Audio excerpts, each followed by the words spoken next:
Hello, viewers. Welcome to another edition of the Inside View. Today's episode will be so unraveling, and I'm so proud and so privileged, honestly, to interview this beautiful, amazing young lady. She has taken, us all by surprise, and we are here to learn from her and also to be motivated by her achievements and also to serve as a source of inspiration as well. So tonight, her resume is mind-blowing that I would have to actually read most of her achievements. As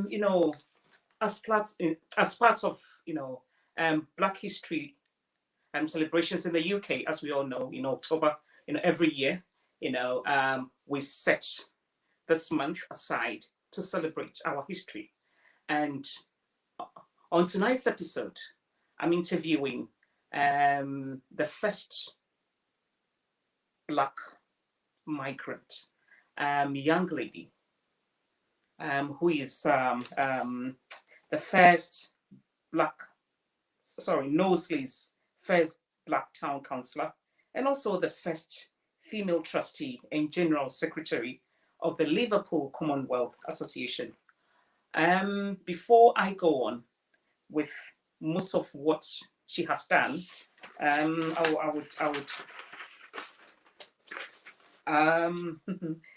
recently she was nominated for the Positive Role Model Award for Race, Religion and Faith at this year's National Diversities Award.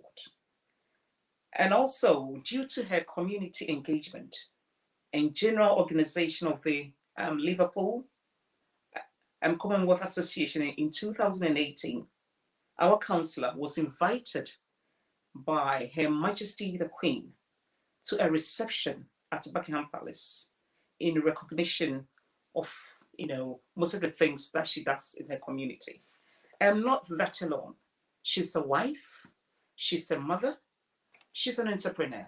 In fact, her business acumen will blow you up. And that will be the second part of the interview, as to how she came by all these ideas. And also, she's also an accomplished, data analyst and also a philanthropist. Tonight, I'm so honored, to introduce our very own Councillor Vanessa Boateng. Vanessa, welcome to the Inside View. Thank you very much. Yes. Before you go on, I just want to read out this bleak statistics that we have here. And I just want us to take a reflection, from what I'm just about to, just read out. And, as Black people celebrating our history, it's okay to talk about, slavery and stuff like that. But I think it's high time we moved on from, that mindset. Just listen. It says there are currently around 20,000 local councillors in England, of whom 30% are women.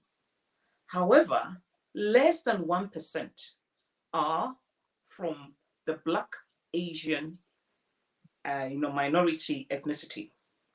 And of that, just are women, despite the fact that they make up more than 5% of the population. So even out of the 30%, we occupy just less than 1%. Just less than 1%. So tonight, we want our councillor, who happens to be the first migrant councillor in this country, to educate us and also open our eyes to some of these things that, especially the underrepresentation, like in our community. And especially if we want to make an impact, I think we need to start looking at, some of these things. So tonight, Vanessa, just tell us who you are, and then, we'll take it from there. So Vanessa, who are you? Right.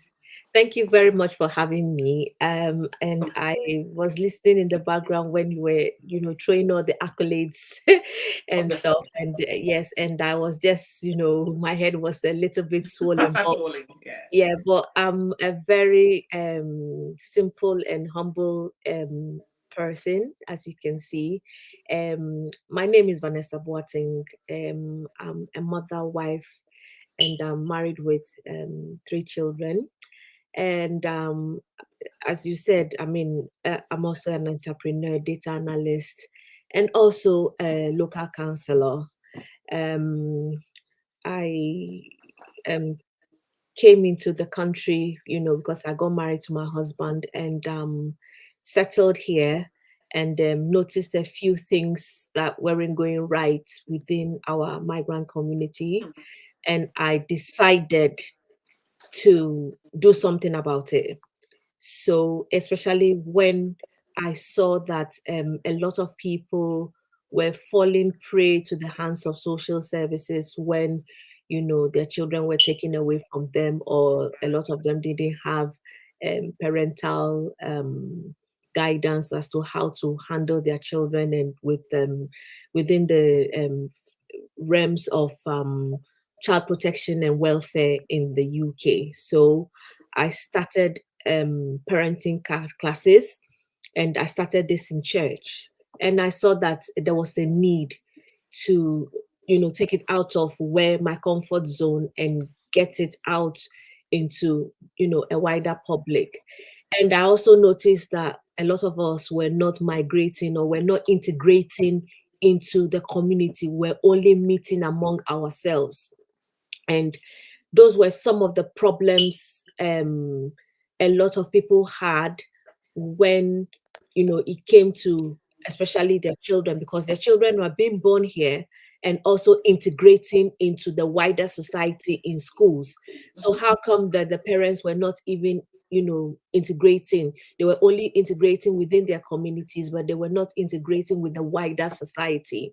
So I created a platform where I could give parents parental education. I studied the laws, and also it's pertinent to say that I also studied humanities and law, around child protection, and also within the social sphere in the UK. So I was abreast with what kind of laws are available or are in the domain, in the public domain, with regards to children welfare and welfare of human beings in the UK, which a lot of our people or the community were not aware of.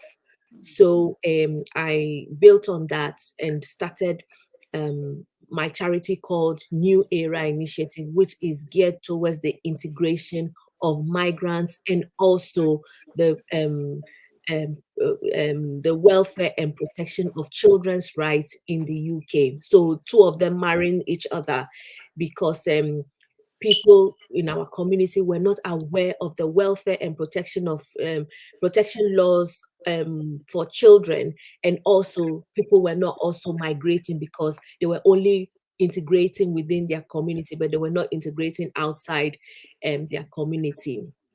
And because I saw that there was lack of policy geared towards Afro-Caribbean, and I will say this emphatically, there were no policies favoring Afro-Caribbean migrants in the UK.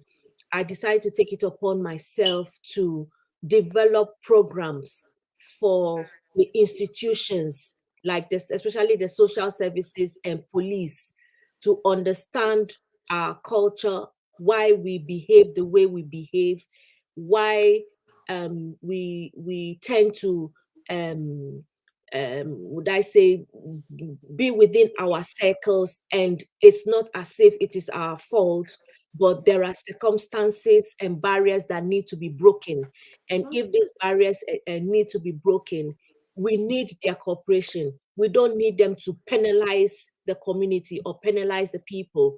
We need their cooperation to understand where we are coming from, especially in regards to cultural intelligence. So, for example, if maybe say a policeman stops a black man or stops a black woman of African descent, because I always want to give this distinction is because we who are migrants are coming with a kind of mindset from where we are coming from. So we need to, shape or get the understanding properly for people to understand us properly. So trying to get them to understand that when you stop a black man of African descent on the street or something like that, the first thing he will be apprehensive, which is normal because where we are coming from, the police is not our friend. And if a policeman stops you when you know where you are coming from, it's either two things. It's either he wants to extort money from you or he's just wanting to intimidate you. So a lot of people have this mindset. And these are the things that when I started with my programs, I allowed the institution to understand that, look, if you stop people like this and they are being apprehensive, it's just because of where they're coming from. Secondly, for social services, for instance, where we are coming from, discipline is a form of child upbringing. But however, there are ways in which migrants or our people need to understand what is appropriate discipline. But what they know as discipline is physical chastisement. And that is the only way they can find, to upbring their children. And this is something that they're used to. When social services come into the families or come into an African man's house or African woman's house, the first thing is apprehension. Why are you coming to tell me what to do with my own child? I gave birth to my own child, so you dare not have any right to come into my house and tell me what to do with my children. That is something that is cultural, because we don't have anything called social services. The only thing we know about social services or social welfare where we are coming from is when orphans or are being taken care of. We have motherless baby homes and things like that, but we don't have serious intervention to lately where we have a serious intervention by social welfare where maybe a child had been defiled by a pedophile or something like that. But in terms of child discipline, where we are coming from, we don't have anything like that. So it's just to let them understand that, look, sometimes your action may look, or your goodwill of protecting the public or protecting children might seem intimidating. So what do you need to do? You need to break that barrier. And where you have to break that barrier is where we come in, because we also have to speak to the parents as well to say that, look, physical chastisement is not acceptable in the UK, because of if you physically chastise your child and there is you can cause what we call ABH, which is assault. You can cause ABH or GBH. Now, ABH and GBH are things that are within the law, offenses that are within the law. And if you are not careful, you could go to prison for that. So that is where, because a lot of them are not aware of this. So we come in these parenting classes and this integrating programs to let these people know that this is what it is. And on the other side, this is how you can deal with people like this. It's not just one box fix all. You have to have separate boxes that should fit each community or each specific a set of people.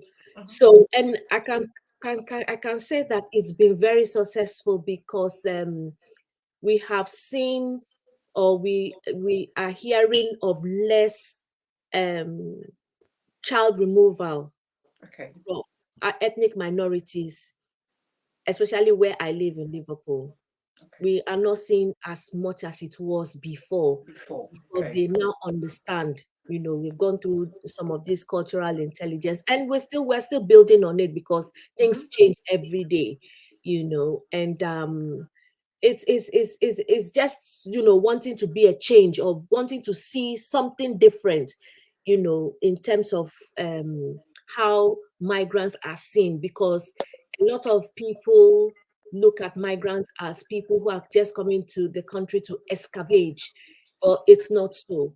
A lot of people may be coming into the country because of several reasons. Like, for instance, I came in because my husband came in, did his master's here, and he was retained. I mean, in terms of his skills, and that's also has rubbed on me as well, who is also exhibiting my skills and my talents here. And this is where we decide to make a living back, but better, and this is where we decided, I mean, this is a human, is part of our human rights to decide wherever we want to live in the world. So if you have enormous people who have come in with their various talents and are contributing to the society, why not embrace them? But at the same time, as people are coming into the country and migrating themselves, they should also be a part of what pertains in where they are living. So all these things are boils down to education. And there was that lapse that I saw, that society or the government, or will I say, no, yeah, there were no organizations doing this. And I took it upon myself that, look, I need to let this out. And lo and behold, this is where it has landed me to become a councillor, and also recognized in terms of national sphere. So basically, this is where we started our journey, and we are still getting on very soon, and continuously. We don't stop. We continue until we get to where we should reach. At least we've knocked on the door. The door has been opened. It's just to go in there and then get whatever we want to get, and make sure that it passes on to the generation after us, and then we take things from there. You've really done well. I mean, in terms of integration, we'll come to that point. But, for you, I mean, how was your upbringing like? The kind of family that you kind of grew up in that has shaped the kind of great woman that you are today. Yes. Well, I come from a family of we're three. Yeah, I have two siblings, and my dad was a professor in sociology, and my mom is a businesswoman. My mom is still alive, and I still have my siblings as well. And I'm the first anyway, so I would say that a lot of responsibility was on me to be the example, be the one to be, you have to be an example to your siblings. You have to make sure that you are right. You have to be first all the time in class and school and things like that. So I think that was my upbringing shaped the way I thought, because I remember my father used to tell me that there is no place on earth you cannot go. If you think of it, if you can dream it, you can work yourself towards it. And he used to, I think when I was growing up, I thought my father was very, very, very a good man. He looked after us. He made us to see the world, exposed us to so many things. If you didn't speak the Queen's language right, or you didn't write the Queen's language right, you are in trouble. You must speak well. You have to pronounce properly. And my mom was the disciplinarian. I mean, as if she was a discipline. She was hard on me in terms of how I should, behave, do things and do stuff. And I think I also got my entrepreneurial spirit from her, and also my dad as well, because my dad was also an entrepreneur as well. So I think those kind of upbringing. And one thing very important was my father would tell you that never take no for an answer. Okay. So if you want something, make sure that you get that yes, Yes. and you don't give up, you continue.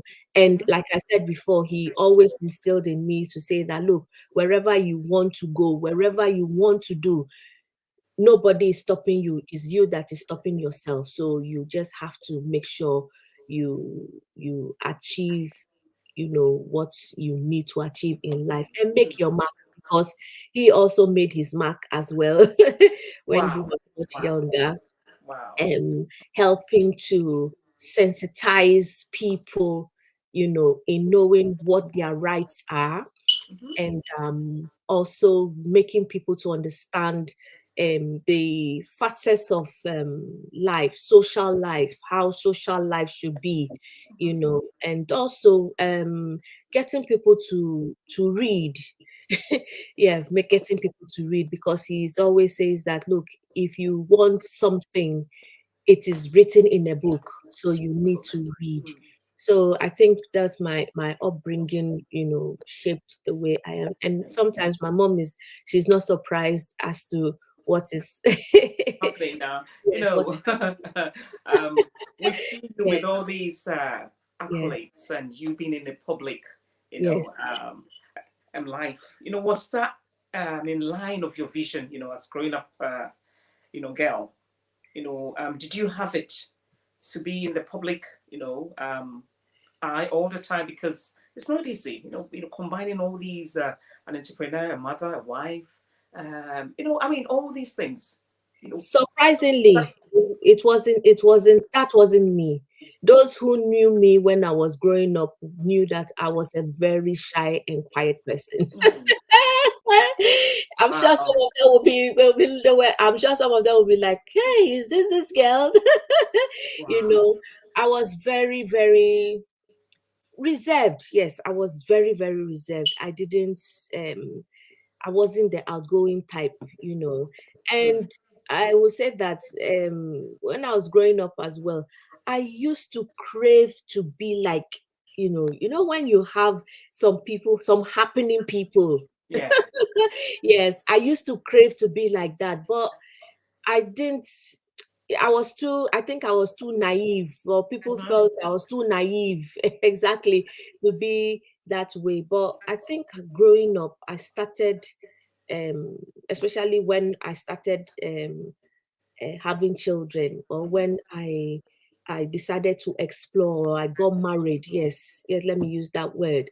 When I got married, I felt that this was a time for me to build a career, and not to be that shy person anymore. Although I used to do I was good in my business and things like that, but I wasn't out there as I am now. Mm. And I think my husband really good would I say, he really supported me in that, because when I speak to him about something, he says, yeah, go for it, you can do it, go for it, you can do it, go for it, you can do it.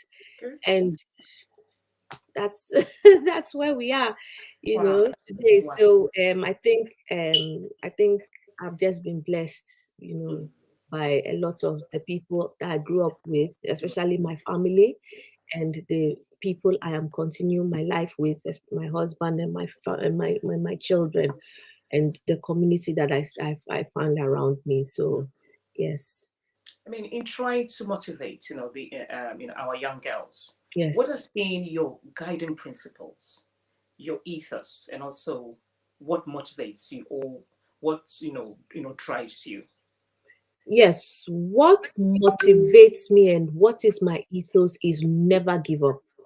Okay. When you have the mind of, if you can think of something, you Mhm. can do it. And I always say that you can be a positive role model for yourself, Okay. and you can decide to be a change maker for yourself, and then for the community around you. Good. it doesn't matter what anybody thinks, because everybody has their opinion of somebody. But if you allow those opinions to weigh you down or to stop you from doing what you are supposed to be doing, then I believe that that is a sin against yourself and a sin against God and a sin against humanity, because you have been blessed with something, with a gift, and that gift has to be brought out irrespective of whoever thinks of whatever. So I always say to myself, I always tell people that, look, if you can think it, you can do it. It doesn't matter what anybody says, so long as you know that what you are doing is right, and it is right before yourself, right before God, and right before humanity. The galaxy is your limit. These days, I don't use the sky. I said the galaxy because the galaxy is endless. The galaxy is your limit. So, and those were the things that, like I said before, when I was much younger, I didn't have, because I wanted to belong to people's groups. I didn't have my own self-realization at the time, exactly, because really, although I had my dad to encourage me to say you can do things and do that, but I couldn't vent would I say my, oh, what's the word? I'm missing words now. I couldn't bring out my virtues because I felt that I had to succumb to what people would align to what people would say or what people are doing. But as I started growing up, I started realizing that no, that's not the way. That's not my path. My path is my path. My path is this way. This is how I'm supposed to go. I'm not supposed to look at what people are doing or what people are saying, because that is a drawback. And like I said, if I had listened to a lot of people, I don't think I would have been where I am today. Because I remember when I started, with the parenting classes in church and things like that, and I got so many negative, like comments. Oh, you want to come and teach us how to bring up our children? Oh, you want to come and teach us this? Oh, you want to come and teach us? When did you enter this country? When did you do this? When did you come here? When did you do that? I'm like, oh, no,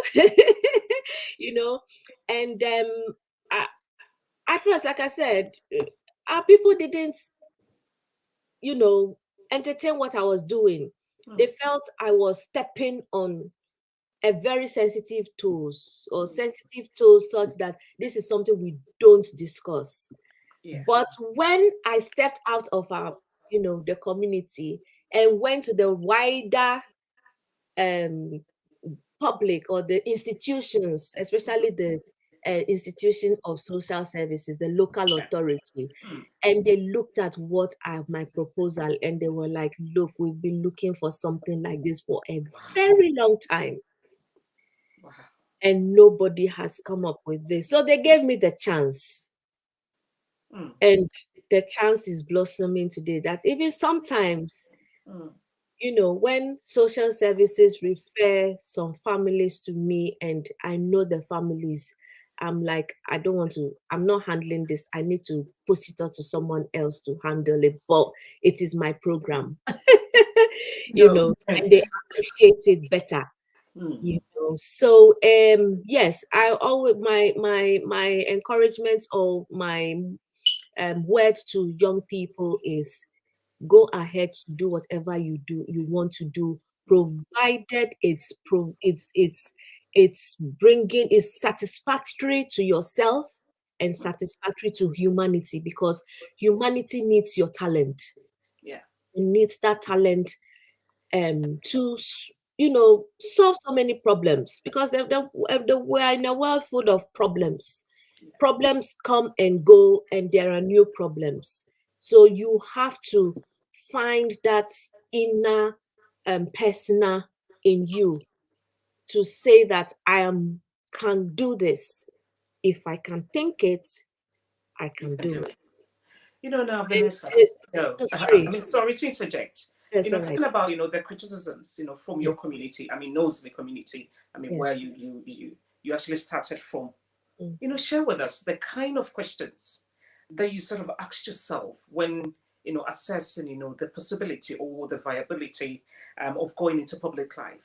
Yes, What were some of the questions? Because we want to know. We've been here for many, many years, but it has never dawned on us to go into that kind of sphere, yes, like to be in the public domain. So, yes. what was some of the questions that you asked yourself? Because I'm thinking, all the way from Ghana here, not too long. You know what I mean? What Yes. were some of the questions, the pertinent questions that you asked yourself?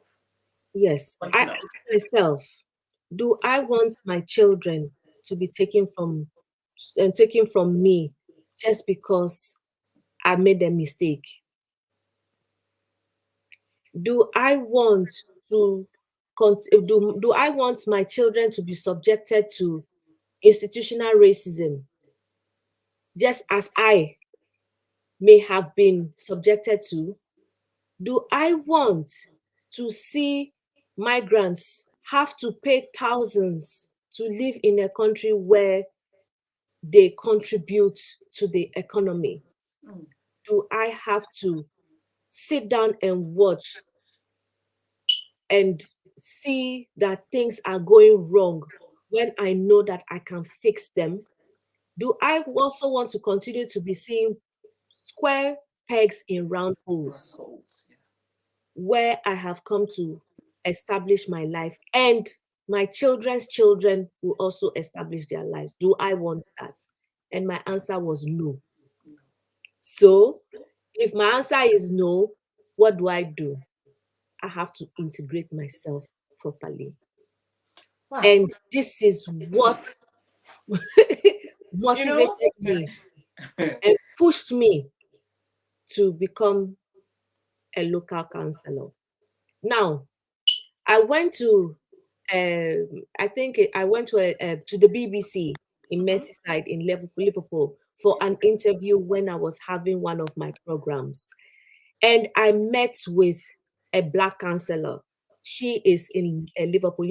The Liverpool City region, we consist of 5 boroughs. So we have the Liverpool, Knowsley, Halton, Wirral, and Sefton. Certain, okay. So she was our first Black Lord Mayor for 2 consecutive years. Mm-hmm. I met with her at that time. She was cabinet minister for Okay. equality. And I met with her just at the studio, she was also going for an interview. Mm-hmm. And then she looked at, she said, "Oh, are you?" And Vanessa, I said, "Yes. Oh, we hear what you do, with the parents, and that's with migrants, and that's good and things." She said, "You should be in politics." And I said, "Oh, how? I don't think I can." She said, "No, you should be in politics." She said, "First and foremost, go and register with a trade union." And she said I should register with Unite. And I said, "Okay, no problem." So, and then she said, "Go and register with the Labour Party," because she's a Labour councillor. And I said, "Fine, that's fine." So she said, "Oh, where do you live again?" I said, "Knowsley." She told me, she said, "You will be the first councillor in Knowsley, Black councillor in Knowsley."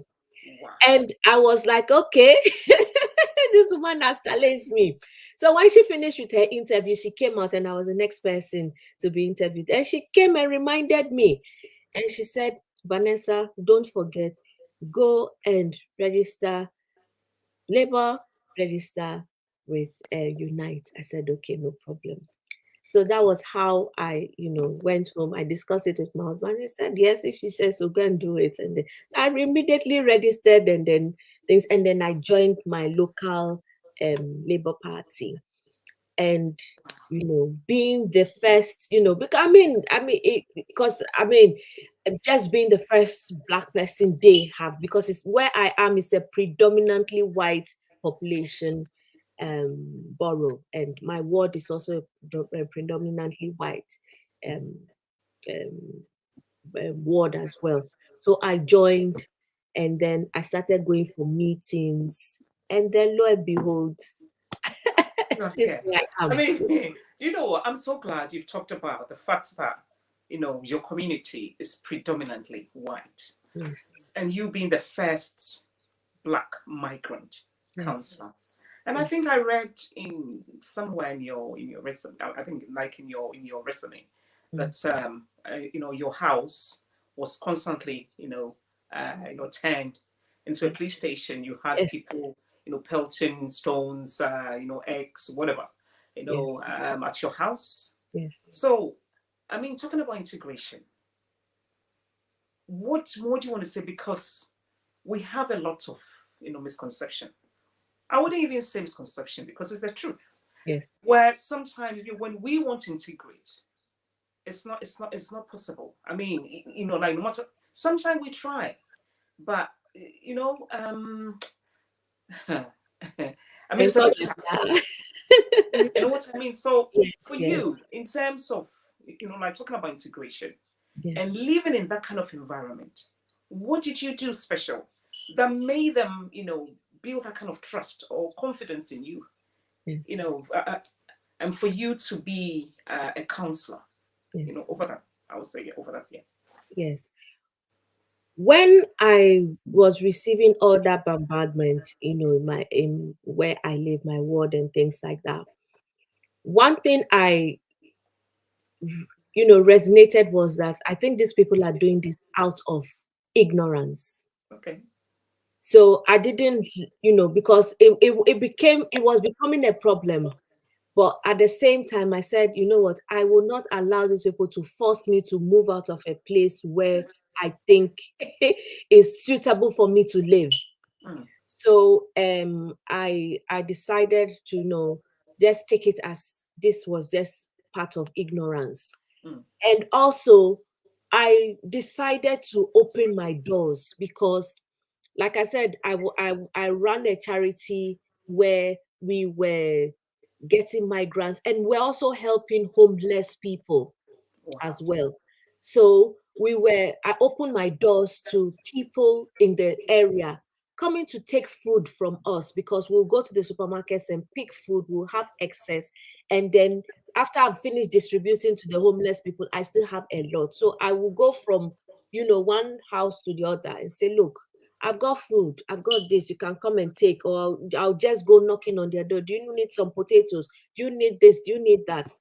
And I think that softened or toned it down because they looked at me and I said, wow, this woman, I think what this family is not worth all this trouble Harassment, yeah. and harassment. So I opened my doors, you know, to them.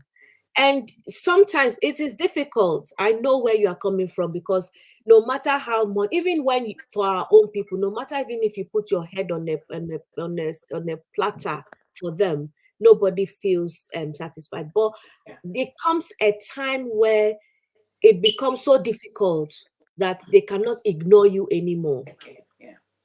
So that was how I was able to integrate, you know, myself. Every Christmas, I put Christmas cards in all my neighbors on my enclave. I give them Christmas cards. Those ones who will take it or will not receive it, will not reciprocate, that's fine.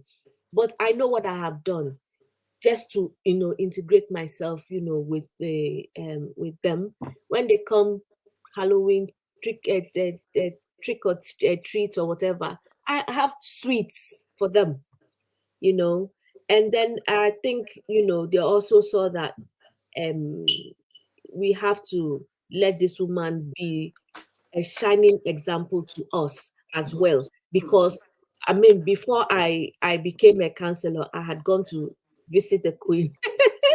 I'd gone to visit the Queen, and my work, you know, was spread across, and I mean, people were in the area saw that, oh, she had gone to visit the Queen, then there must be something special with her, and let us, you know, integrate ourselves. And then I got accepted into the and then I mean, it's no rocket science that, you know, somebody from our ward has gone to see the Queen. It's an achievement for them. you Wow. know. So You understand? you know, and not only that, she's also integrating herself with getting her people to integrate with us, and we were also getting and looking at our, especially when after George Floyd's death, Black Lives Matters. Oh, it has changed the narrative as to how, you know, they see us, and trying to even educate them a little bit of, you know, where we are coming from, how we live, despite the fact that yes, things may not be going too right in our various countries and stuff like that, but it all boils down to all kinds of, you know, manipulation in the world and things like that. And I always am so proud about of my country of Ghana, where, you know, we have a lot of slave um remembrances and forts and castles and things like that, things you can say, you know, about why our lives matter, because, you know, too much harm has been done to That's my our job. race and to we as a people, and this is the time that we need to also be compensated, not compensated, Totally. yes, to be compensated, yes, Yeah. and give us the chance to Mm-hmm. show that we are capable Capable. of Yeah. staying at an equal footing, you Mm-hmm. know, because a lot of us are. And when I speak this way, they look at and see that there's intelligence in this person, and well, there we go. Let me more. You know what? And You that know. is what I want. That's the kind of role model I want our children to follow, Emulate. Yeah. because I think it's high time we need to get our children build confidence in themselves, Yeah. because despite the fact that we may not be able to achieve that much, but the little that we are achieving, they can, you know, stand on that foundation Yeah. and continue with the building blocks, and say that yes, I should aspire to become a councillor, I should aspire to be an MP, because these are the people that work on Yes. policy, and that is one of the reasons why I think I got into politics, because I wanted policies to be changed, you know, to favor the migrant community. Okay. You know, there's too much would I say misconception of Yeah. migrants are scavengers. How many migrants they think we're coming to collect benefits and things like that? But if you look at it, We are is hard a workers. small Honestly. minute It's true. percentage of people who are on benefits, who take tax credits. I don't take any benefits. I don't take any tax credits. Nothing, you know. But I am paying twice as much taxes. But at the end of the day, because this is where I've decided to live, To live. Yeah. yes, You know. I must do my bit to make sure that my children will not come and, you know, have to suffer the things I had to go through, or the situations I had to go through to either get a job or either to get things done for myself or things like that. No, I have to be the one to be the change, be a change Mm, maker in policy, you that's know, and that's that's why amazing. I went in there. And it's the mindset, it's a It's a mindset mindset. everybody has and people have to have. If you Mm. want to see change, be the change. Just don't sit down there and be complaining, because when we complain in our homes, you know, in the comfort of our homes, but nobody is hearing your complaints. Experience. Mm. But if you are out there complaining and complaining and complaining, and they will give you the chance and say, okay, you are complaining, how then do you want us to fix it? And you tell them that this is the way I want it to be fixed, this is the way I want it. And lo and behold, someone somewhere will effect that change. And that is why we need to be there in the Wow. first place. You know, Vanessa, you know, we've seen you occupying and several positions, from the first female, trustee, Yes. you know, and also, the general secretary of the Commonwealth Association. sorry, The Liverpool Commonwealth Association. yes, and many more, boards that you serve on. Yes. How different is it from being a councillor? And also, what are the roles of a councillor? Because many a times we just see, the big necklaces, on on your clothes and, but we don't even know what councillors actually do. Yes, So yes. what does a councillor do?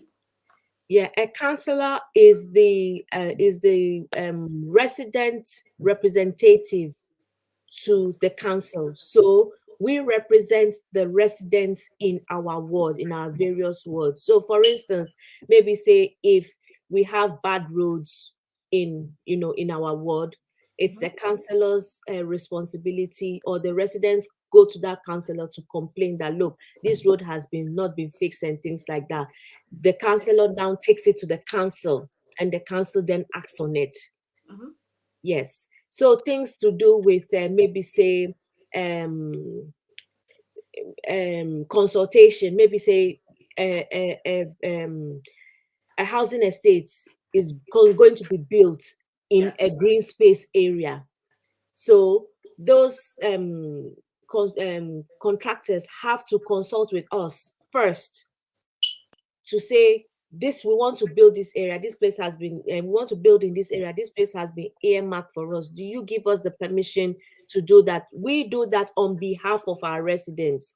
We will now look and see, okay, is it viable? What is it bringing to the world? Is it bringing more jobs? Are our residents going to benefit from that? What are they bringing? Things like that. Those are the things that we look into. Now, we've got two tiers of councillors. We've got the parish councillor, who is a local councillor within the residence, and then we've got the metropolitan councillor, who oversees the wards, or different wards, Yeah. in the light of the metropolitan council itself. So things to do like the town councillor, for instance, we deal with things within our ward, like roads, fly tipping, estates, construction, or consultation, that things that have to do with the residents. Then we also have representatives of us who are also in the borough council, Yeah. that tailor these things to the council and to the main council, to say, look, we've got this thing going on in our community. Mhm. Our residents are in agreement or are in opposition to it. So we want the metropolitan council to come in and step in, because we pay our taxes to the metropolitan borough, not to the town council. Yeah. But the town council, it gets involved with residents in person. We see our residents. We live among our residents. They come to us and complain about their benefits and things like that, and then we pass it on to our borough councillors. But we are actively, we call ourselves the grassroots. Grassroots. Okay. Yes, we are the grassroots government representatives. Yes. Wow. Yes, so we don't sleep. We do a lot of work. We do a lot of work, Wow.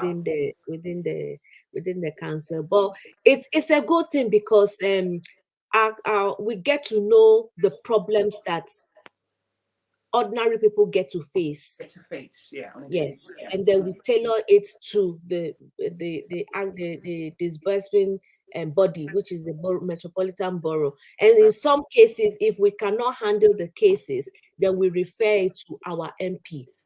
Oh, I see. So our MP will now represent us in a national, National. yes, in a national sphere. So we are the grassroots people. That's okay. Yes, yes. How do we? Because if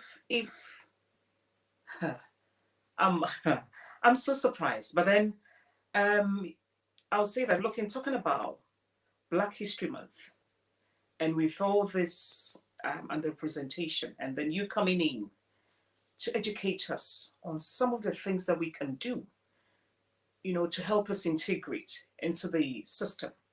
How do we make Black people aware, of this issue of this, misrepresentation, and also open their minds, also to motivate, encourage, and build their confidence to the possibility of becoming councillors, or maybe to occupy any public, I'll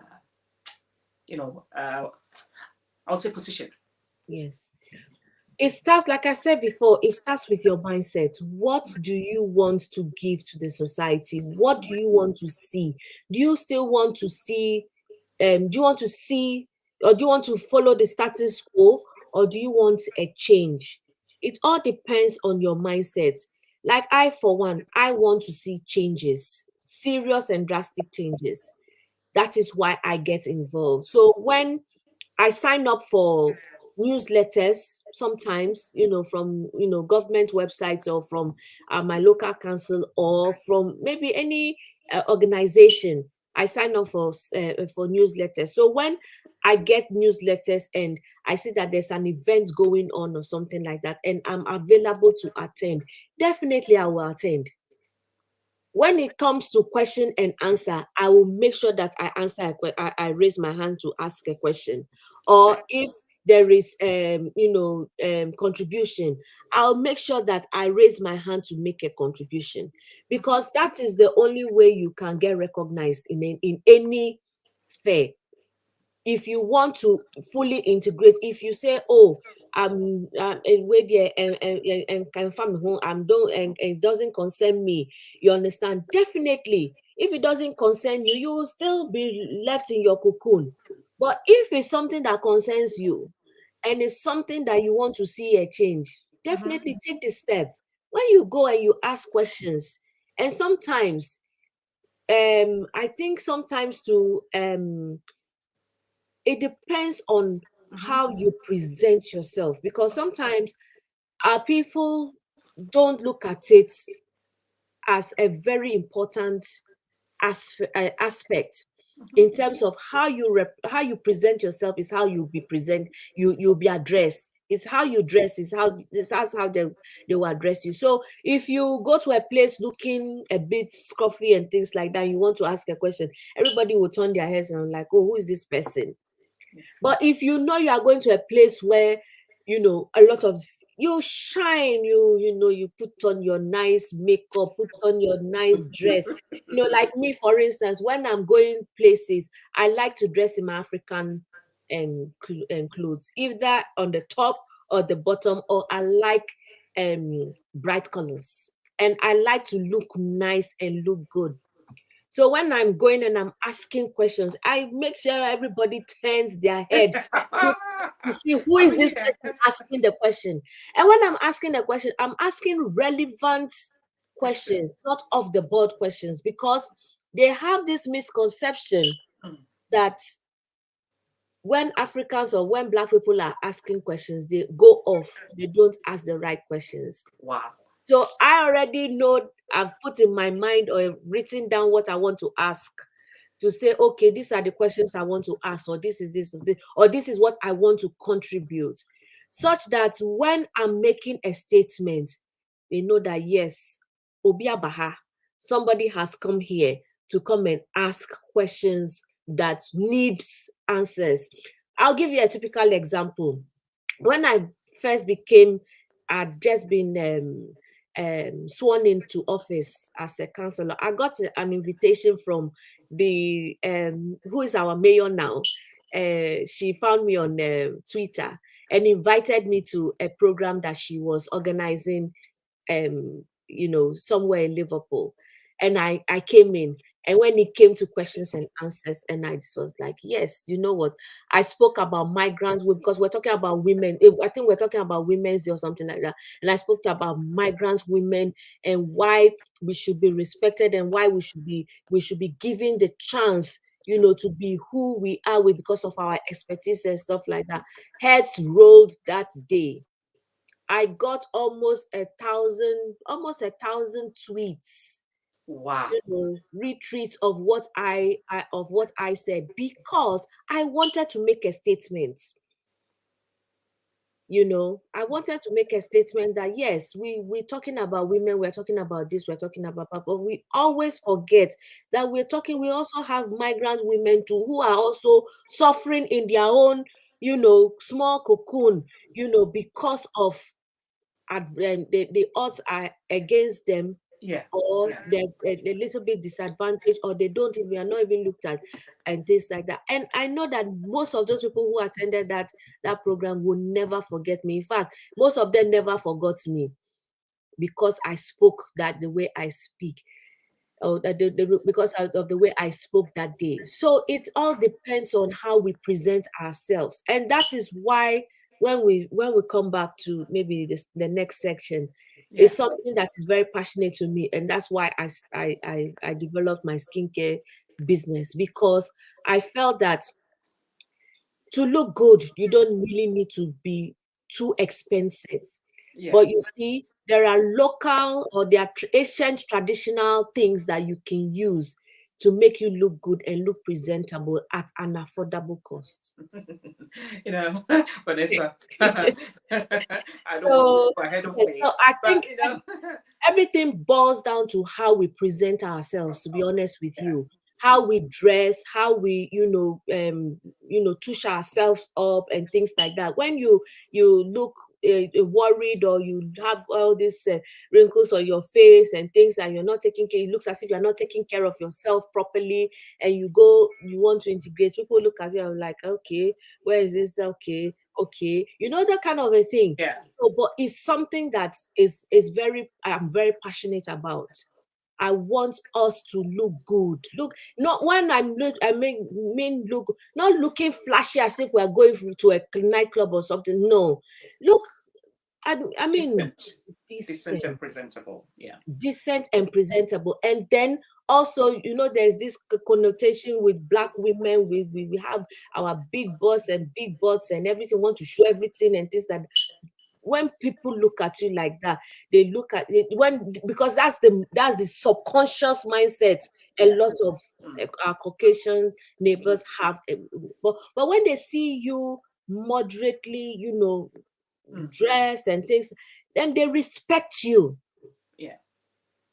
You see, they respect you, and those are some of the accolades I get from them. They always tell me, "Oh, Vanessa, anytime we see you, we get amazed. You are such we want to we don't know how you do it, but you have this aura around you, that we feel comfortable, that we can say anything, around you." And that's another thing as well.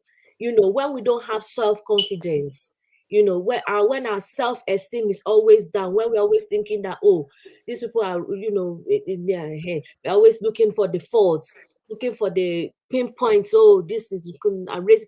Yes, we know that there is racism. There is even within our African, where we have our tribalism and what have you. You understand? But it is how you have what you have in your mindset that is, key. If you think somebody is always thinking negative about you, definitely that negativity will be splashed on you. But if you go with a clean mind, or you have a clean mind all the time, the sky, I say, the galaxy is your limit.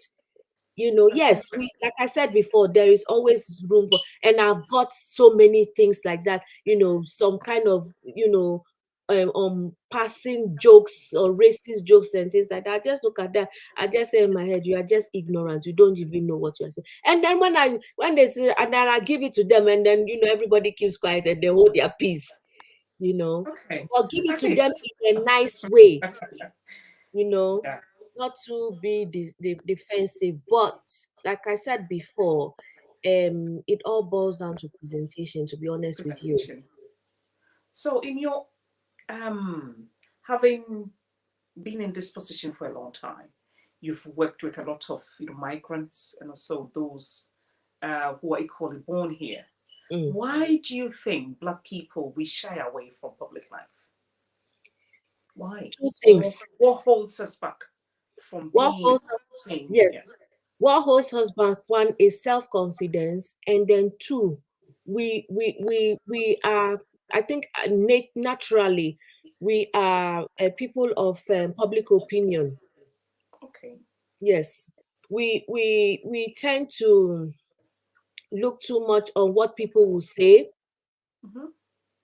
I think that's it. And then self-confidence as well. We don't like opposition. I think, or we fear the unknown. Yes, that's the thing. We fear the unknown. But you see, life is full of risk. You need to take a risk. And I think yes, I think that's it. It's just a self-esteem, and then just the fear of the unknown, and then I think we always have this mindset that we will not be given the chance. Even if I want to be, I will not be given the chance. But you will be given the chance if you prove yourself. That is why sometimes when my white colleagues are talking, and I always tell them, I say, look, black people, we are 10 times. We have to work 10 times as much as you have to work only once or twice. We have to work 10 times, because we have to prove we are this, we have to prove we are that, we have to prove with this, we have to prove we are that, we have to prove every aspect to show that we are good enough, to be the best, or to aspire. And that I keep saying to them, I said, that's the reason why you don't see a lot of black people aspiring to be candidates, or to put themselves forward for public office, or even to aspire to be managers and things like that, because too much is expected from us. And when we give you the too much, this too much is not good enough, which is not fair. And that is what we call, and that is what links into what we call institutional racism and unconscious bias. So you need somebody to be there to tell them. And this is why I am there to tell them that this is what we black people think. This is how we if you don't give us the chance to prove ourselves, and you want us to work 10 times, definitely we'll work 10 times. Some people will work maybe once, twice and stop, and then they will say they give up.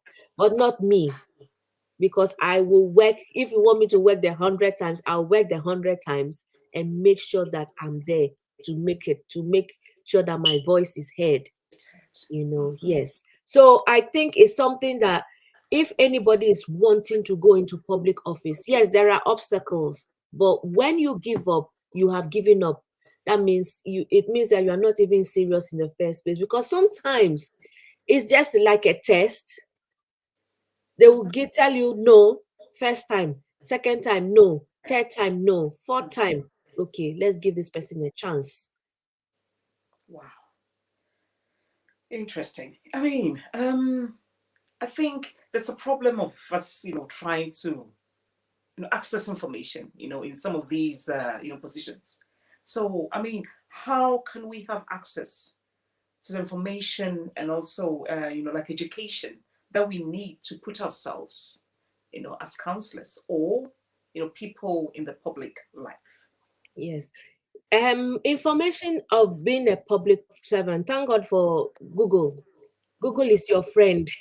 You just type how to become a councillor, and everything comes out. Wow. The guidance are there. The local government criteria is there. The eligibility is there. What you need, things are there. You can either start as an independent, or join through become a councillor through a political party. Mm-hmm.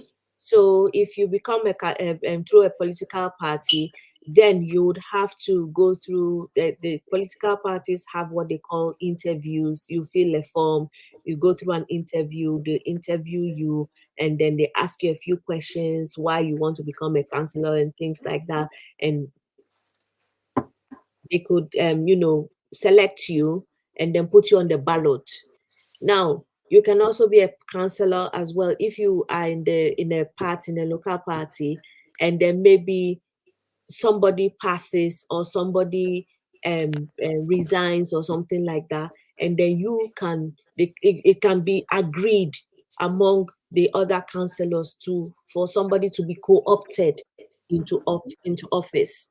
When they see, you can be interviewed for that as well. When they see that you desire, or you are fit to represent the people in the ward, so you can be co-opted into office. All the rules and regulations are available out there for people to read, and also get abreast with newsletters on government policies, because these things, we're in a country where freedom of information is key. You can get information anywhere, internet, books, library, or wherever. You can always get information. So it's also finding the time to read, because sometimes too, a lot of us don't read. That's the problem. Yeah. We don't read, and we find joining associations very difficult, because everybody's looking for what is it Yeah. for me, what do I gain, but Mm. not, okay, when I join, what can I give out? Yeah. Yes. So it has to be, what can I give out? What can I do to make things different? What can I do to change society? Mm. And you see, you take things from there. I joined, I don't know if it's okay for me to say this. I Sure. joined the Commonwealth Association because of my parenting work. Okay. And I messaged, in fact, I got to know, I saw the thing on Facebook that the Commonwealth Association was meeting.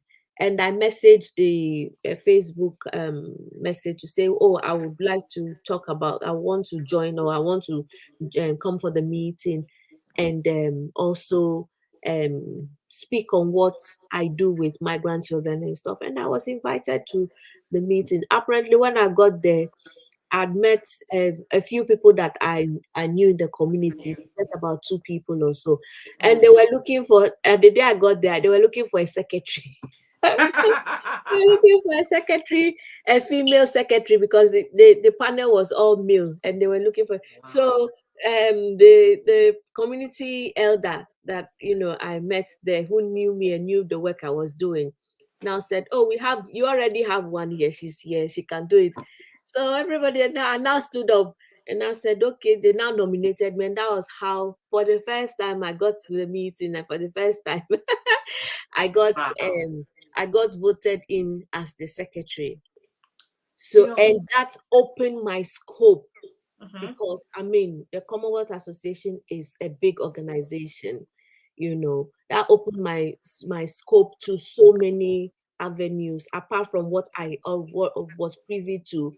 It opened my scope to business, trade, because our main objective is to get Commonwealth citizens in the city region to engage in trade, education, Mhm. women, and charitable work. So it was a very big opener for me, and I got to meet a lot of people. Got to meet the Lord Lieutenants in Merseyside, Lord Lieutenants in Cheshire, because they were patrons. They are our patrons, and then so many dignitaries, and sharing my ideas with them, what I did before I came in, and also what we're doing and things like that. And that broadened my scope to so many things.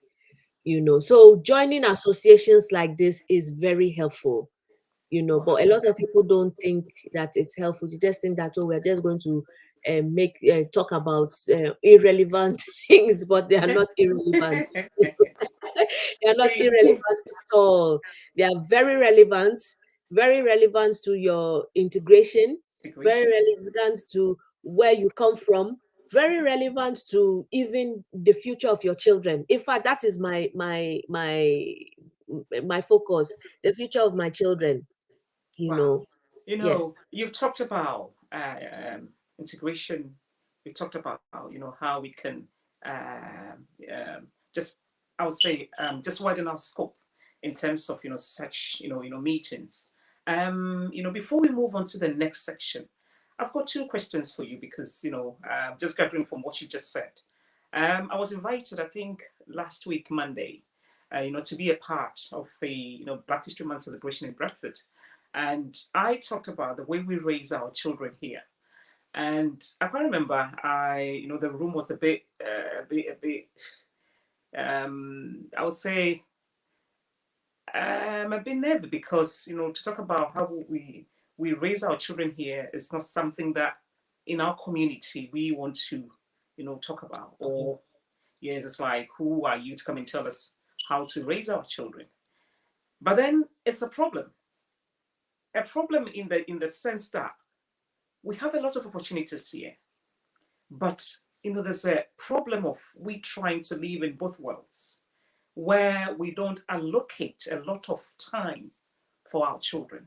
Mm-hmm. And I talked about the fact that most of our young boys, I mean, for me, I'm so passionate about how we raise our boys, because in as much as we are trying to empower our girls and everything, these young girls are going to marry these boys that are not well trained. Okay. So that is where my problem is. So I talked about it, and the room was a bit.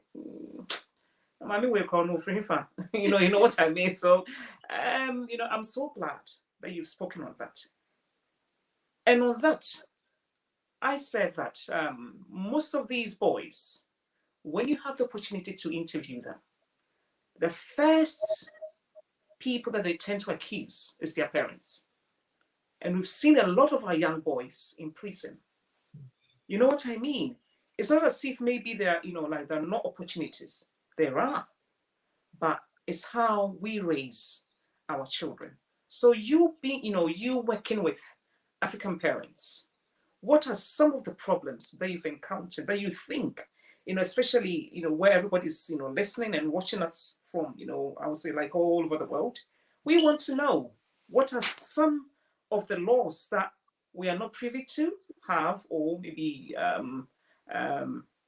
maybe to know, or what are some of the things that you can educate us on how we can, raise our children in such a way that will not be in conflict, and with the law? Because I'm so passionate. I mean, everybody that knows me, will tell you about how I'm so passionate about how we raise our children here. It really saddens my heart. And you coming on board talking about your experiences, of working with African parents. If you can actually throw a little bit of light, on it, before we move on to your business side. Yes. Please. What I would say with raising our children, because I'm also raising my children as well, and I'm speaking to myself as well, is I think we need to develop what we call extraordinary patience, we as parents, because the way we were raised is completely different from the way we are raising our children. Completely. The world has changed. I was telling somebody the other day that I enjoyed the 80s and the 90s. The 2000s, I don't think I enjoyed it as it is, but those were the days. But those days are gone. Are gone, yeah. The way we need to raise our children is with extra patience. And that is what a lot of us African parents don't have. We don't have patience because we were not raised to be patient people, or our parents did not have patience with us, with a lot of us. A lot of us have come through a lot of abusive backgrounds.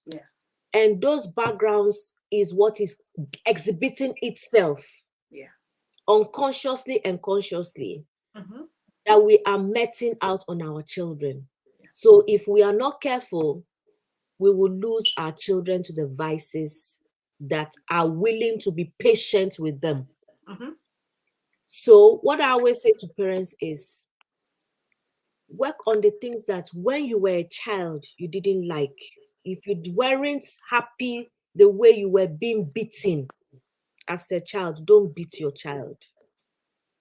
If you were unhappy with the way your parents used abusive words on you, don't use abusive words on your child.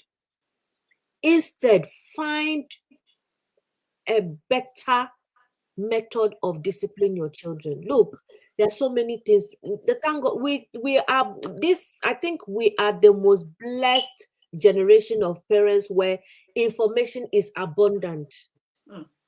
You can withdraw privileges from children when they misbehave and let them understand why you are withdrawing those privileges. I'm speaking to myself as well, because there are some times where children can be can be daunting. Parenting is daunting. It's not an easy thing. But you just have to develop what is called extraordinary patience. You see this child knowing that what this child is doing is wrong. The next thing that comes into your mind is hitting that child. But at the same time, when you bring your mind to say that, okay, if I hit that child, would that child stop it? Yes, the child might stop it for that particular time. But the next time he will do it, and then the next thing is that he's expecting you to hit him again. And he says that when he hits me, oh, that ends the matter, but I will still continue to do what I do. So I think it's just for us to be emotionally intelligent in the way we handle our children. And like I said, the school or the way teachers are trained in this country, I think every parent needs to go through that teacher training, because teachers are trained to be extraordinary patient. No matter how the child is misbehaving, you are not allowed or permitted to exhibit any sign of anger in the presence of that child. I mean, sorry to interject. I think a lot of African parents would find it a bit difficult to, Yes. to understand what you're trying to say, Yes. because, I think there's how do I put it?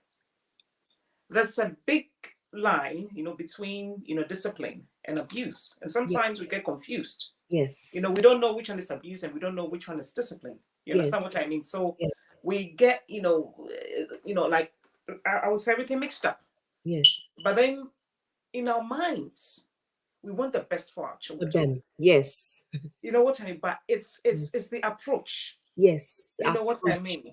It's the approach. Yes. Yes. Yeah. Yes, you are absolutely right. Is the approach. Like I said before, it's just being a bit patient and understanding what your child needs at that particular time. Now, I can understand where some children can be naturally stubborn, okay? Where even though you try as much as possible to discipline, to speak to the child or try to withdraw privileges and things like that, the only thing I always tell parents is, when it gets to that matter, seek help, which a lot of our parents do find it difficult to do, because it's like, I'm exposing my child or I'm exposing myself. That means I'm not a good parent. No, it means that you are a good parent, but the situation is beyond your control. So you need to seek help. There are experts that can help, with children who are very, challenging, where you have children that are extremely challenging. No matter what you do, you give them money, they will still behave, the way they behave. Sometimes too, I think we also need to pay attention, because sometimes if we are not paying attention, if maybe say the child comes to us and we are too busy to listen to the child, maybe the child wants to tell us something and we are too busy, say, oh, you're talking, even if you feel, you just give that child a listening ear, because if you don't do that, somebody outside will want to listen to that child. Also, when parents don't give the children what they are entitled to. So for instance, maybe say a child needs maybe simple things, like you withhold things like biscuits, toffees, all those things. Yes, we can control them, but you see, there's a way that you don't have to withdraw them completely, because some of those things too are people outside entice children. I try at least maybe once a week, maybe when the children have done well, on a Friday, to make sure that they have at least Mackey's, McDonald's. It's not, but some parents find it very difficult to say that, oh, this Mackey's is expensive, I can't give my child this, I can't. It's some of these things, little things like this, or I can't afford to buy nice trainers and things for my children. I know these things are expensive, a bit expensive, but we are very fortunate in this country where you have the high end, you have the middle end, and you have the low end. So at least the low end, you can at least kind of afford, so that these children can feel comfortable. Because when they see their friends, dressing some way, and they too, they are dressing some way, they look at it and say they want to be, enticed by what their friends are doing. And that is where they get into this county line, drug dealing and things like that. So it is up to us as parents to also understand the trends that are going on. Let's get involved in their lives, get involved in what they do. Sometimes let them invite their friends, or let them go to their friends, but not, I don't know how to explain, but it's a two-way thing, and The balance. let them feel comfortable and let them feel confident that when they speak to you about things, you will not condemn them. Because that is the mistake a lot of our parents did with us. When you want to say something to your parents, and then they will shy you away and say, "Oh, Fiona, what are you saying?" Meanwhile, the child wants to say something very important to you that, he or she, it's bothering the child, but you don't have that patience, or you don't have that time to listen to that child, because you think that the child has come to, bother you and things like that. And most of the time, I always tell parents, please, whatever your child says, believe them. It's not every child, and especially children that are born here. They are, I don't know whether it's the water or the air that they breathe. The children that are born here are so honest. Yeah. They hardly tell you lies. It's true. It is when you start blocking yourself, that they start telling you lies, but they hardly tell lies. They will tell you the truth and tell you as it is. They'll tell you, "Oh, mommy, I'm feeling this way. How do I how do I overcome it?" I was telling my 10-year-old boy, because he's growing and things, so his things are changing in him and things like that. He said, "Oh, mommy, I'm feeling this way." I say, "It's normal. It's part of growing up." You understand? So, but why am I feeling this way? I say, "It's part of growing up." You see, things like this, we need to, be patient with them. Sometimes I know they can be, hounding you and things like that, but it just boils down to patience, Patience. And our fathers, please, these are the ones that need role model for both the boys and both the girls. You need to be extremely patient with your children, to be honest with you, because there's nothing like having a father figure in the life of a child, because that is the father figure is what the child looks up to, to shape and form their mindset. If you are too hard on the children, it becomes a problem. You put a burden on their mother, and all the burdens is on their mother. They talk, they cannot freely speak to. It's a problem. So, like I said before, we need to be extraordinarily patient, and then also learn from the good things, not the bad ones. Learn from our Caucasians. How do they manage with their children? How do they communicate with their children? Yes, we know some of them may not have the good example, but the ones that are good examples, let us find out. How do they manage? How do they communicate? You understand? The good ones we take, the bad ones we drop. Yes. I like that one. Talking about you just being, just attending, just a random meeting, you just being there, and then find yourself as the first female secretary there. I just want to ask you this.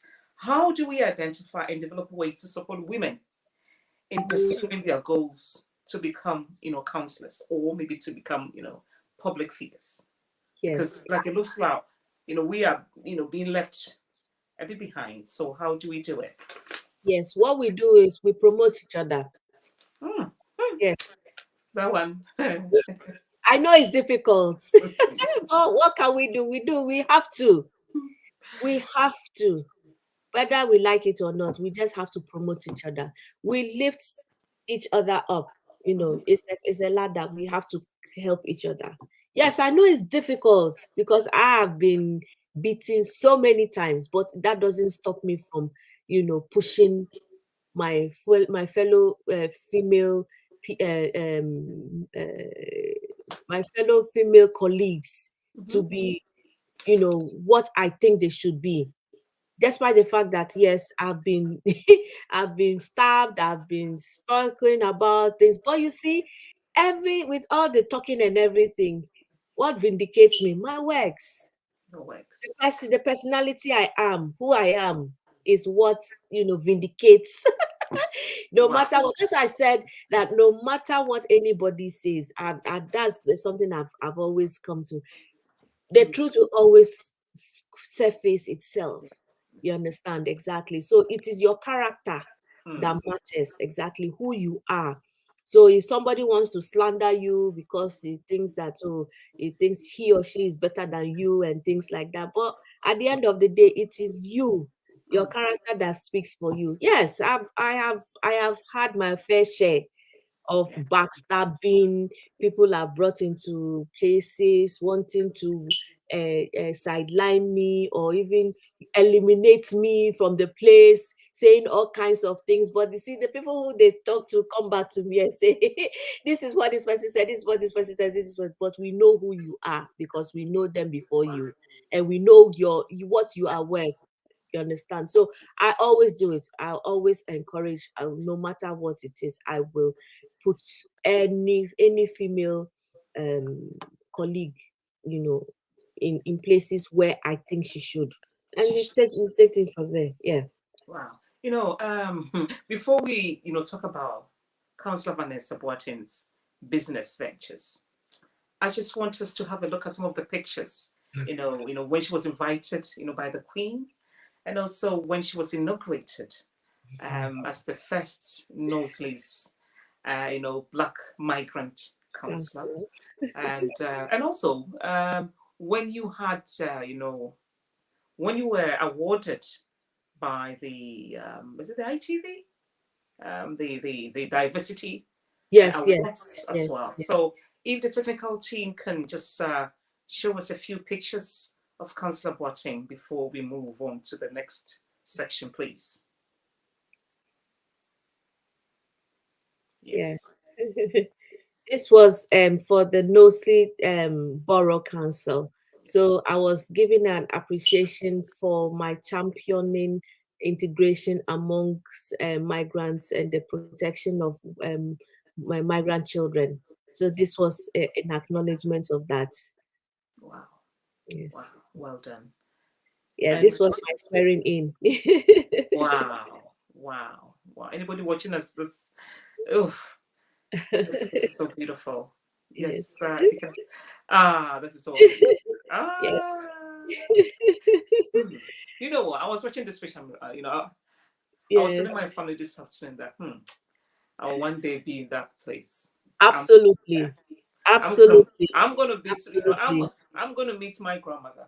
Yes. Yes. Yes. Yes. One day Yes. before maybe And God will say, but and I, one thing she asked me, and she's a very, very, very, very nice lady. Very, very nice, sweet. She asked me, she said, "Oh, okay. Is there anything you want to tell me?" And I wow. said, "Yes, ma'am. There's a lot of things I want to tell you, but let me just stick to this one." I said, "I've always been saying the rhyme, pussycat, pussycat, where have you been?" She said, "Okay." I said, "Yes, I'm that pussycat. I've come to Oh London to my see the goodness! queen." And Vanessa, she laughed. She said, "Oh, so your when dream was has come that? true." I said, "Yes." I said, Come "I've to always London to see the said Queen. that rhyme. As a child, pussycat, pussycat, where have you been? I've been to London to see the Queen." So Diana said, "Yes, I am that pussycat." Wow. And she laughed, she laughed. Oh, she was very nice. Very, very nice woman. Very, very, very Wow. nice. Wow. Wow. Yes, yes. I think there's one picture left, where the diversity awards, Mm-hmm. if it's still there, please. There's no picture on it. It's just Yeah, the awards as a national if let me get it right before I get me yeah. just 1 minute. You. It's a positive role model award Yes. for race, religion, and faith. It's National Diversity Awards. Please, if the picture is there, I'll be so happy if they can show this before we move on. We'll show it, before we end the program, but just for the time's sake. And that one was a surprise. I wasn't expecting that at all. I was not expecting that at all because I didn't know who or what or why. But at the end of the day, I mean, it was an honor. It was an honor for me. It was an honor for me to get that. Yes. Wow. Before we move on, our councillor, Boateng, is also an amazing entrepreneur, just like I said earlier on, and she's got loads of businesses. She's the CEO of Creation by Viva, which we're going to go into that later. And she's also the director of UNOF Environmental Solutions Limited. And she's also the director of Omega Recruitment Services. Vanessa, what can't you do? I can't to fly. Yes. A woman with many hats. Yes. It's just a bit of being creative and being entrepreneurial, using your skills that you have developed over the years to create something out of nothing and to also make other people happy. Because I think one of the goals myself and my husband had when we were establishing our businesses was to make life easy for people or make people happy. With the environmental company, my husband has a master's degree in environmental management, and we started that business in 2000 and was it 2012 or 2000? I can't remember. Yeah, 2012, 2013. And what we were his objective was to teach people and also teach people how to use food waste, convert food waste into in a sustainable way into manure for their plants. So instead of going to Tesco or Asda to buy manure, they could use their food waste and convert it into compost and turn it into manure or fertilizers.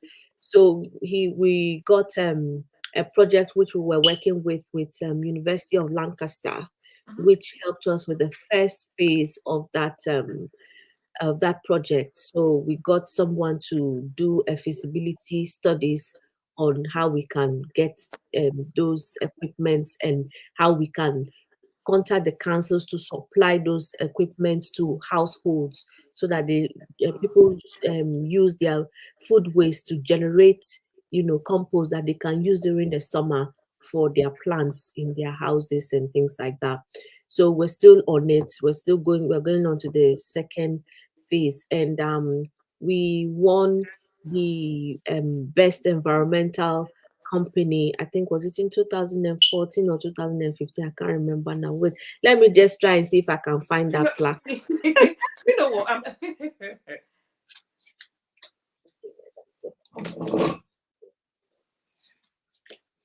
Okay. Right.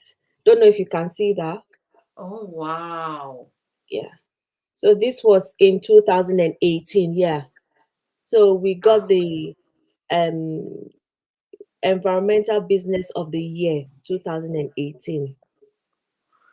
Congratulations. Yes, This is mind-blowing. Mind-blowing. I mean, thank you. So these are some of the things that we did, and then also with the recruitment agency, we saw that we needed a lot of people to give jobs to. So we started that as well. And I can say that on record, we have done very well. Especially people who come into the country looking for work is very difficult. So we try to help them to stabilize themselves, and so give them information as to how to register to get their NIs and register to get their HMRC and things like that. And we've been very, very, very successful. I just thank God for the kind of innovations that God has endowed us with. I And then mean, coming talking to about my that, yeah, yeah. how do you generate all these ideas? How do you, because you are into, cosmetics, you are Yes, now into environmental stuff, yes, you are now, a recruitment agency. yes, yes. And I You know think you what? still have more, as should be Yes. coming. So You how know, do you generate when all I this? say when I say you can, if you can think it, you can do it. That is it. You Okay. know, my husband studied environmental management, and this has been his dream, to do this, Hmm. and he did. And I mean, I encouraged him, to um set up this business. I was going from one place to another. I remember we were going from one chippy to the other. I think at the time I had my son, and I'll put him in the pram and be going from one chippy to another to speak to them that, look, we can collect your food waste, you this and that. So we linked up with companies. You do things. You have to research, you have to read.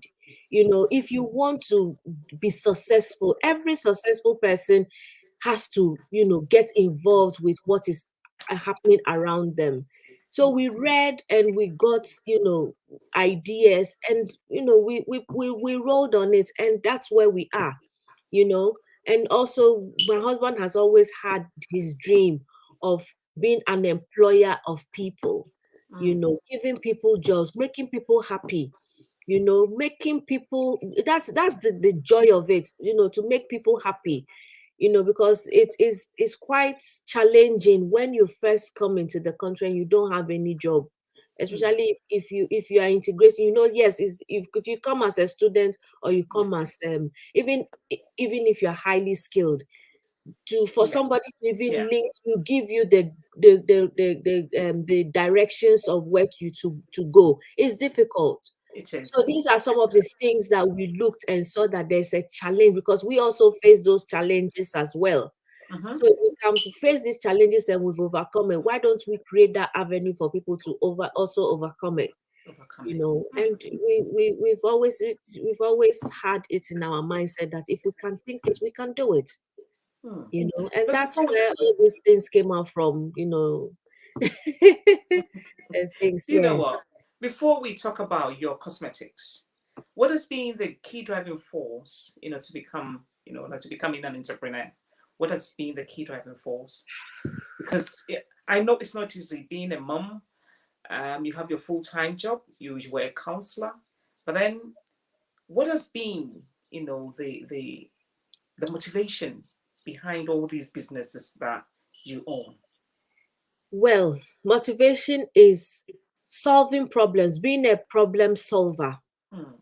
Yes, being a problem solver, you see the problem and you see that you can solve it.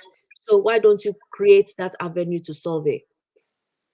And that is what we have done, and that is what we're doing. You know, be creative. That's what an entrepreneur is. Yes, we look at people might think that it's a money making thing. No, it's not. It is solving problems, for the society, for humanity. Yeah. That is why we are human beings. We are created to be creative. Mm-hmm. We are created to be creative. We are created to solve problems. Animals cannot give, yes, the animals have got a level of intelligence in solving a bit of problems, but we are higher.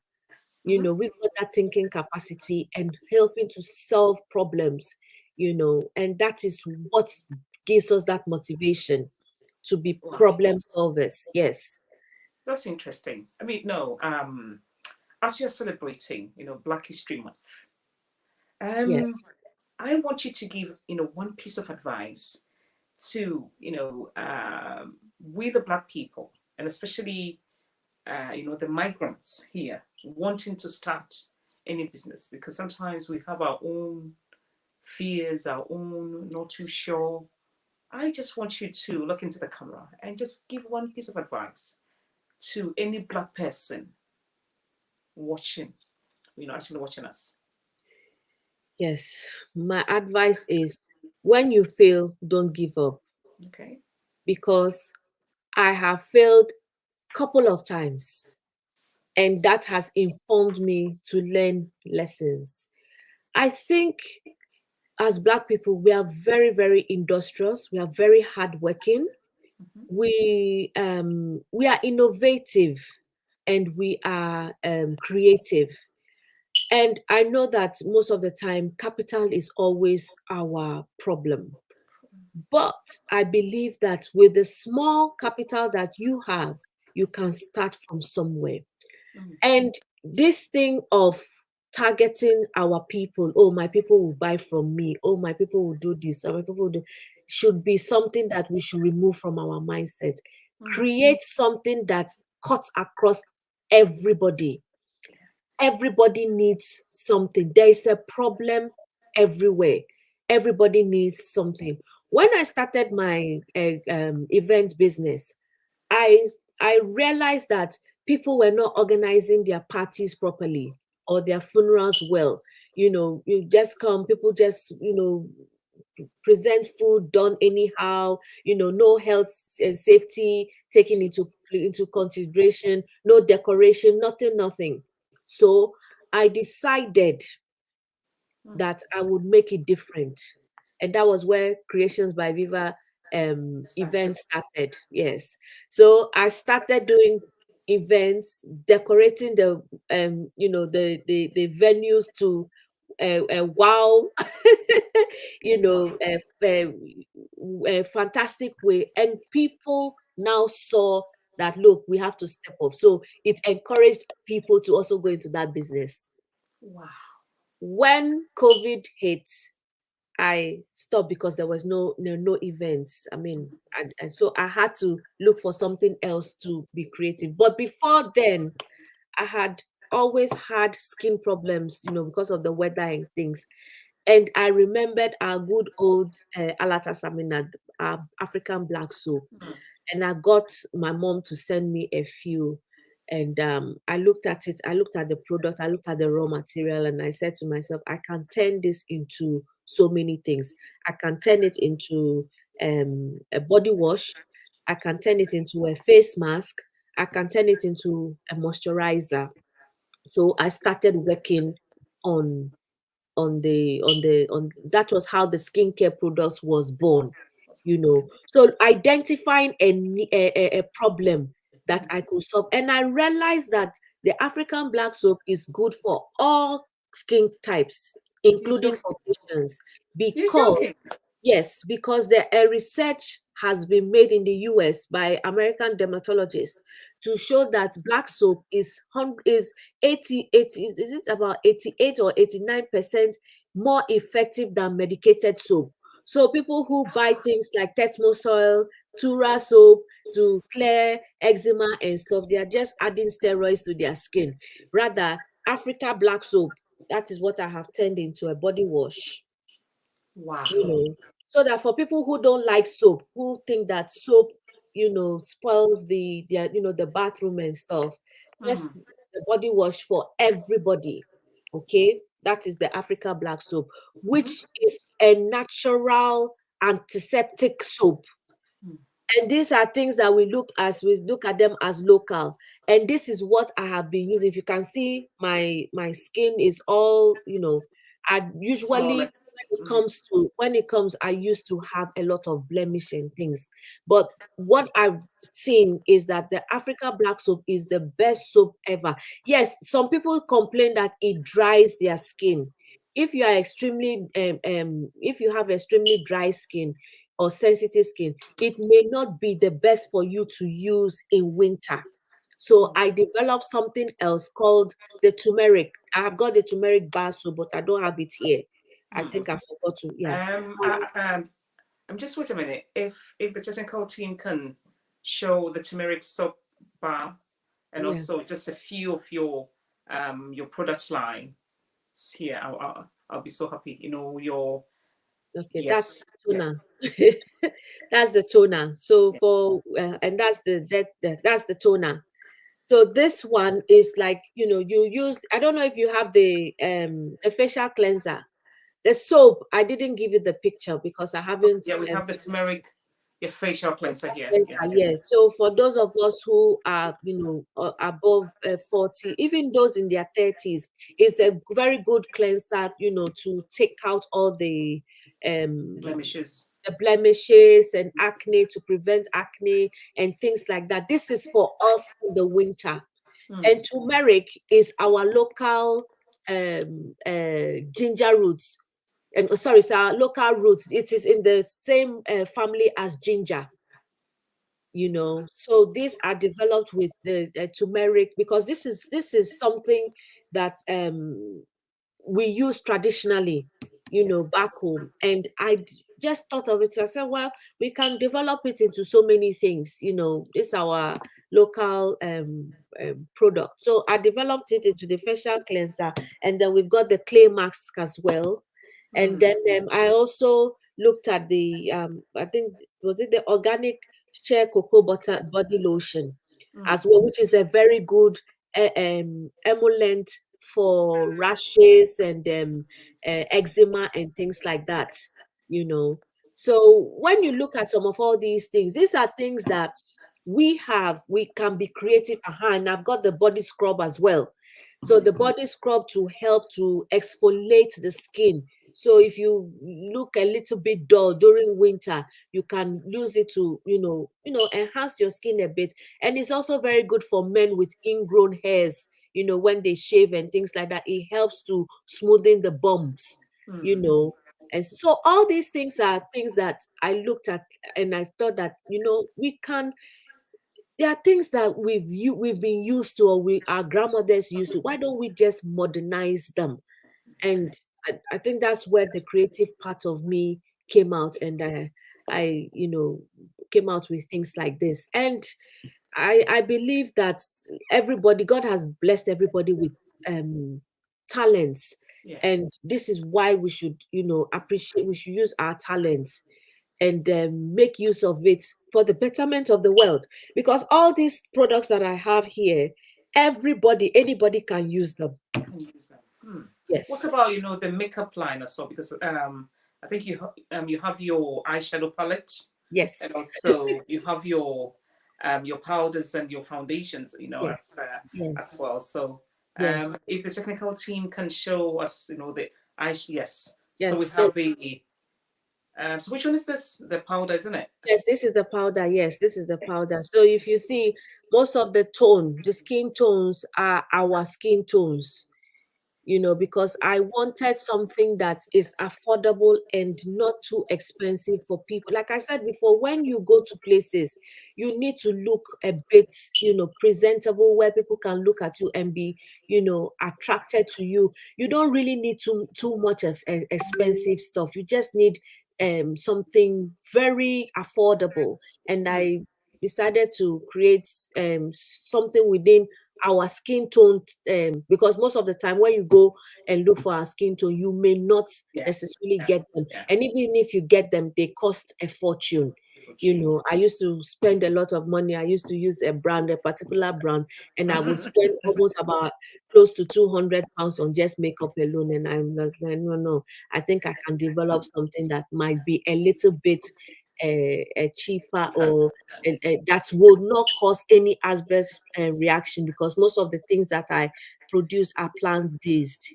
Plant-based. Yes. Wow. Yeah. Wow. So this is one of your yes. So this is like for the very dark person. Okay. It's very difficult to find a powder for a dark person, but this is something that I looked in. What about the eyeshadow palettes? Yes, we have the eyeshadow palettes as well. And if you can look at the colors are colors that go with our skin. With our skin tone, or but goes with any any is universal anyway. But I think the one with the I think it's the one with the blue one that I specifically made for our skin tone, but it goes with anybody, and all these are plant Plant-based. extracts. Yes. Wow. Wow. So if anybody wants to, purchase any of your products, where can they find it? And if anyone also wants to contact you, maybe for events and also for any, let's say, like in our community, if anybody wants to invite you to come and talk, where can they get in contact with you? Yes, my website for the products is www.creationsbyvivaskincare.com. Mm. Yes, so that is for the skincare. Then for the events is creationsbyviva.co.uk. So we've Okay. got a website where you can go and you have a look at all the prices and things that we can do and the things that we can't do and things like that. Yes, yes.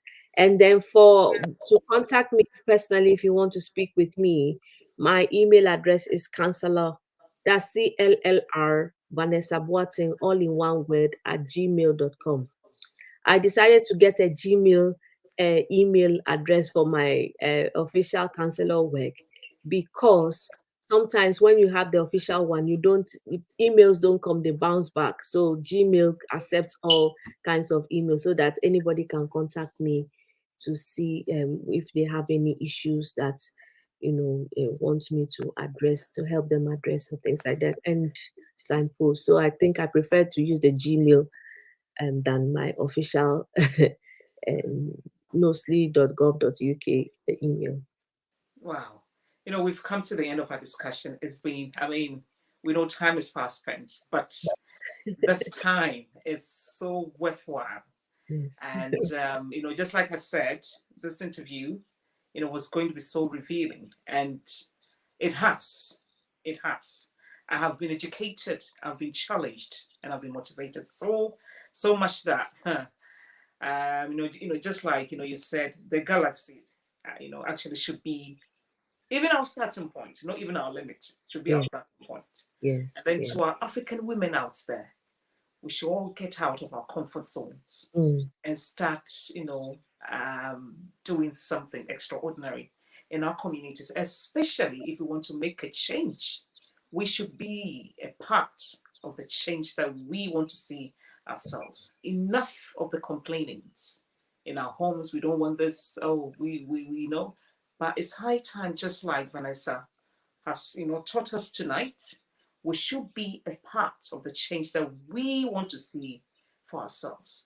At least, if not for ourselves, for our children's children. Yes. So thank you so much, Vanessa. Thank you for your time. I know you're a very, very busy woman, but then for spending or giving the inside view, and also for the rest of the world, almost 2 hours of your time to come and, I would say just push us, or from our comfort zones. I would say thank you so much. Thank you so much. I can't thank you enough.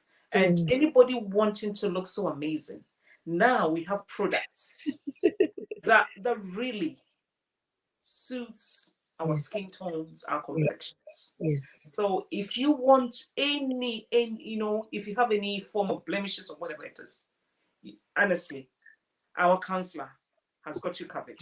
We have a lot. Our own natural black soap, the turmeric, and everything. And if you want to look splush, we have the makeup, for different skin tones. We have the eyeshadows and everything. So don't hesitate. She's not only a counselor, she's a very, very, a woman. Not too much. So, so I think. So if you want to look good, she's got you covered. The eyeshadows and everything.